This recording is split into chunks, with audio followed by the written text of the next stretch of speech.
Express Entry is not a visa, it's actually an online application management system used by the Canadian government to select skilled workers to apply for permanent residence in Canada. There are basically three programs managed by the Express Entry. So we have the Canadian Experience Class, we have the Federal Skilled Workers Program, and we have the Federal Skilled Trades Program.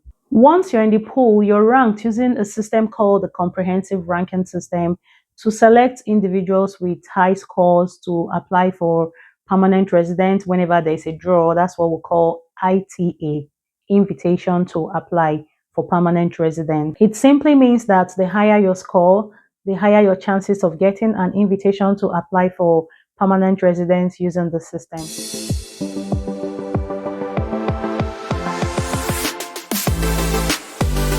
The basic things you need to apply for permanent residence via the Express Entry system is one, you need your language test results and it should be valid. Language test result generally lasts for 2 years. It could be either English or French.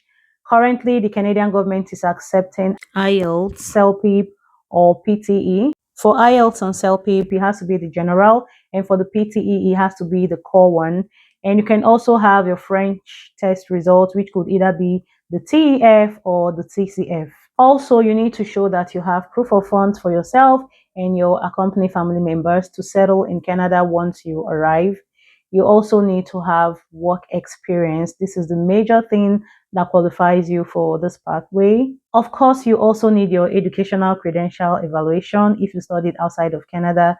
You can use bodies like WES or ICAS. We have other ones. You can check them out on the internet to know which one you can use to evaluate your credentials that you obtained outside of Canada.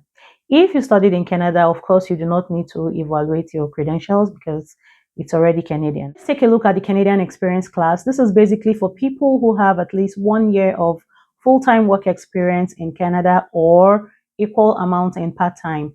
And by full-time, I mean 30 hours a week by IRCC standard, or equal amount in part-time. If you do any work more than 30 hours a week, thinking you would acquire the required time early, IRCC will not calculate it. So they only take 30 hours a week for 12 calendar months. Also, you can gain this work experience either by being an international student who now has a post-graduation work permit, or being the spouse of an international student with a spousal open work permit, or even a temporary foreign worker who has a valid work permit. The long and short of it is make sure you have a valid work permit and you're authorized to work in Canada while gathering this experience. Another thing you need to note is that work experience as a student does not count towards the Canadian Experience Class. Volunteer work also does not count, or any unpaid work, or being employed as independent contractors or as a self-employed. That's the job where you have to pay your taxes yourself. Maybe you get something like a T4A from your employer during your tax filing instead of the regular T4, then IRCC does not count such kinds of job also as Canadian work experience when you're applying for permanent residence via the Canadian Experience Class. The main advantage of the Canadian Experience Class is that you do not need a proof of funds as long as you are in Canada and you are working. In place of your proof of funds, you just need to show your offer letter, you need to show your pay stub, you need to show your notice of assessment, your T4, whatever it is you have to show that you're working in Canada, you're earning, and you're able to pay your bills. That's very okay to serve as proof of funds for this particular program. Also, your work experience has to be in tier 0, 1, 2, or 3, and you must have acquired this work experience within the last 3 years of applying for permanent residency via the Express Entry system. Even if you came to study in Canada and you stayed for like 2 years and for any reason you have to go back to your country, as long as you're in the Express Entry pool, you're still considered a candidate for the Canadian Experience Class, even if you're not residing in Canada at the time, because you have 1 year of experience in Canada within the last 3 years. That's what really matters in this program. For the Federal Skilled Workers Program is basically people who have foreign work experience. That's experience you gained outside Canada. And this experience has to be at least 1 year of full-time work experience in the last 10 years. You're selected based on your work experience, your language ability, your level of education, and of course, the number of years you have worked. Work experience you did as a student in this case counts. So let's say in your country you were working and along the line you decided to do like another program or you wanted to do a master's while you're still working, that work experience will count regardless of the fact that you were doing it while you were working, as long as it was continuous and there was no gap. So this is a major difference between the Canadian experience class and this one. Okay, so for the Canadian experience class, like I said, any work experience you gained as an international student in Canada does not count. But for this federal skilled workers program, your work experience counts even if you were studying in your country at the time. So, to be eligible for the Federal Skilled Workers Program, you need to have at least 1 year of experience in the last 10 years, and your experience should also be in one of the NOC, which is tier 0, 1, 2, or 3. So, I know that in other countries, the title for a particular job might not be the same exact title in Canada, but the job descriptions will always be the same, at least up to 70 or 80%. So, for example, if you're in your country, you work in a bank and you're an accounts officer, right here, they might call it a financial advisor. The job title might not be exactly the same thing, but the job descriptions will always be the same thing to an extent. Okay. In that case, you can choose financial advisor as your NOC. Also, the job has to be in one NOC. So if you have done like two, three jobs, you need to use just one to claim as your major or primary occupation for this express entry. Okay, you cannot use different NOCs. It has to be at least one NOC for 1 year. If you worked as an accountant for 6 months and you worked as a manager for the other 6 months, they are different job titles, they are different NOCs. You cannot use both of them for this program. But if you worked as an accountant for a year and above, then you can use that.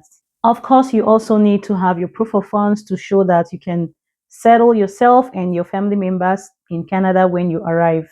This federal skilled worker program is most popular for international applicants, people who are still outside of Canada. If you're in Canada as an international student, you can also apply for this one. You don't need to wait to graduate from your program here in Canada before you can apply. If you know you have foreign education and you also have previous work experience, then of course you can go ahead and apply for this pathway. I had a friend when I was schooling who was in the pool and applied for permanent residence. She got an invitation to apply and finally got her PR while we were still schooling. So her last semester school fees was not based on international student fees, but a domestic student. So you see that it really helped her because she had to pay lesser than us. The Federal Skill Trades Program is for people who have skills in certain trade programs. So basically, right now we have things like construction, transportation, manufacturing, and industrial, and we also have natural resources and agriculture. For the federal skill trades, you need to have at least 2 years of work experience in the past 5 years, and it has to be in the same NOC. Of course, it has to be paid full time and it cannot be a volunteer work. Usually, most of the skill trade programs require you to have like the certificate of qualification. So, if you acquire this work experience in your country or any other country, you need to be qualified to do the job as at the time you gain the experience. Otherwise, it's not going to count.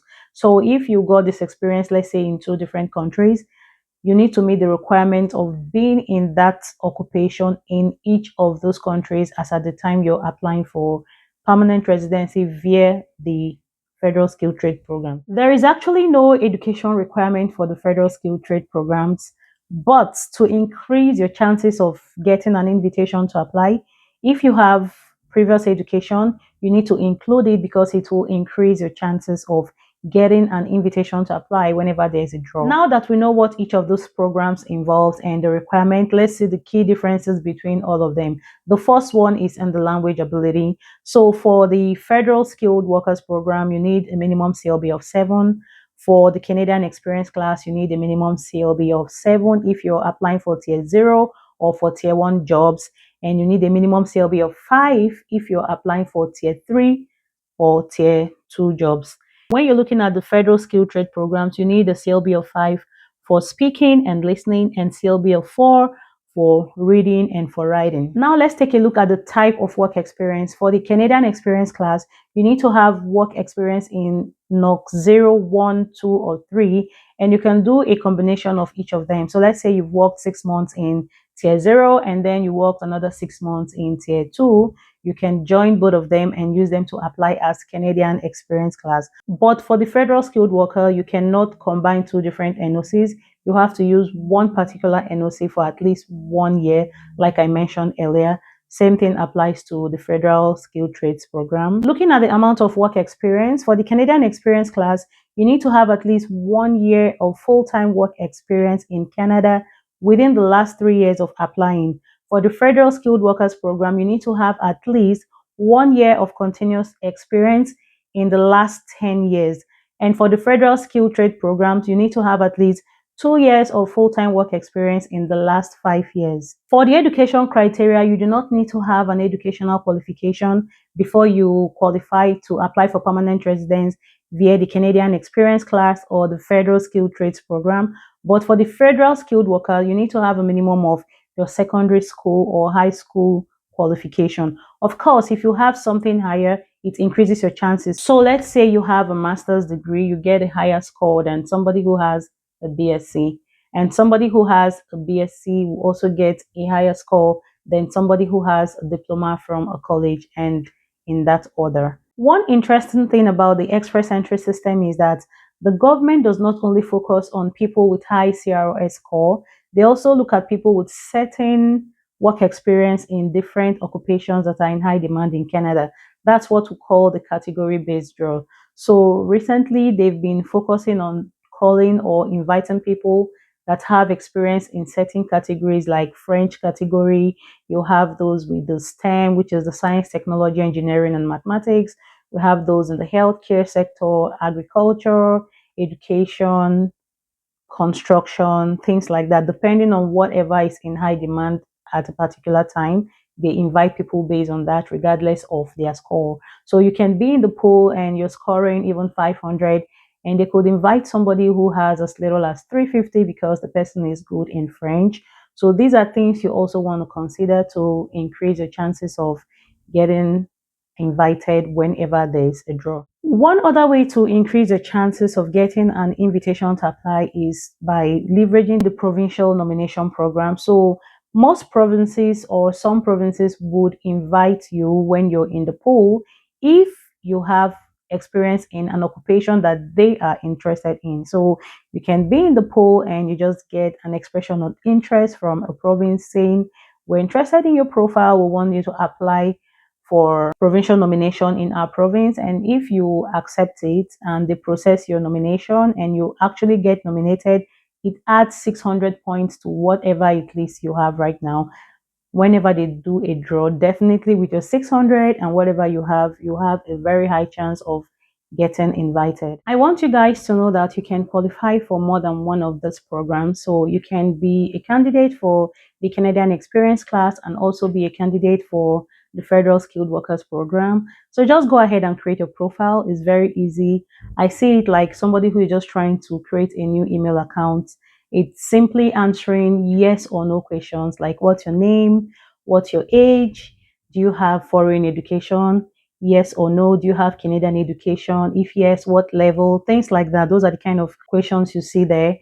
When you've inputted all of that and you submit, the system will tell you what your score is based on what you entered, okay? And if there's a draw and you get an invitation to apply, please make sure you have all the documents to support whatever you claimed. So if you say you had a language test result and they ask you what did you score in listening, speaking, reading, and writing, and you imputed like 777 or 8 or 9, whatever, when you get an invitation to apply for permanent residence, that's when they want to see supporting documents for everything you have claimed. At that point, you're going to submit your document. So while you're creating a profile, you do not need your document at that time. It's basically answering yes or no. Do you have this? Do you have that? Whatever you have, you state it there. you submit, you're in the pool, and you wait to get invited for whenever they're going to have a draw. So it's pretty easy and straightforward, and it's the fastest way of getting permanent residence because it has the shortest processing time when compared to other PRO pathways in Canada. To increase your chances of getting an invitation to apply, you have to try to increase your scores when you take your language test. You also have to improve on your education. If you studied in Canada, it will increase your chances because you get additional points for education in Canada, whether you're applying through the Canadian Experience class, the Federal Skilled Worker Program, or the Federal Skilled Trade Program. Also, you get points for your education outside of Canada as long as you evaluate your credentials using any of the approved body. An example is WES. And lastly, you can get invited to apply for provincial nomination by any province that is interested in your profile. So let me know in the comment section below which of the pathways you think you qualify for and what questions you have. I'll try my best to answer you. So I hope you guys found this video helpful. If you have not subscribed to this channel, please go ahead and subscribe. And don't forget to give this video a like so that YouTube can help me recommend this video to other people. Thank you so much for watching and see you in my next video. Bye.